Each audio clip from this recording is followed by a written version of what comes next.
welcome to Your Daily Writing Habit, episode number 895. If you are writing a book or thinking about it, or maybe you've started writing a book but you need some help getting it done, you are in the right place. Good morning. Happy Tuesday, everyone. I'm your host, Christine Whitmarsh. If you're looking for me online, look for Christine Inc., like that stuff we write with. Each day, I'm sharing with you the writing habits I've learned over my 20 years as a ghostwriter, book coach, and author. I have found that 3 things in particular have a huge impact on your success as an author, and they can turn a quote-unquote non-author into a published one. Those 3 things are writing fundamentals, productivity, and mindset habits. Here's today's quote. "It's my attempt to remain invisible, not distract the reader from the story with obvious writing." Elmore Leonard. And once again, good morning, everyone. Happy Tuesday. One of my book coaching clients recently asked me for help switching up their dialogue writing, specifically finding more interesting ways of saying he said, she said, they said. And I'm admittedly more of the Elmore Leonard school of thought that there's nothing wrong with he said, she said, or they said, because that's really the least distracting way of writing it.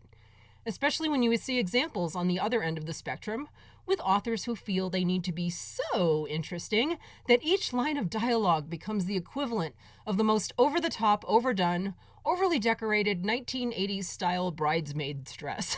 That's how I picture it, with all the bows and the sequins and the frills, where every line of dialogue is described. He sputtered angrily, she responded sweetly, and so on and so forth. I feel like writers who go overboard like that often forget that their readers have brains and imaginations and they would prefer to use those things. So I'm not saying we should all go pure Elmore Leonard and rely solely on he said, she said, they said, but as a reader, I prefer that end of the spectrum to the 1980s bridesmaid dress end. My other tip here is that rather than modifying your dialogue constantly with adjectives and adverbs, feeling like you have to switch up how something is said, how can you use dialogue as an opportunity to reveal character traits and action? For example, he said, pouring himself another drink. Now, said is not boring. You're putting the reader in the scene and you're moving the action forward. Because before the line, he didn't have the drink, and now he does. So if he's looking for the drink, that's progress. Remember, dialogue doesn't take place in a bubble. How often in real life do we completely stop everything we're doing to have a conversation with another person? And beyond that, to talk in interesting ways that require adjective or adverb descriptors. Normally, people just talk to each other while continuing to live their life, to move the action forward, so to speak.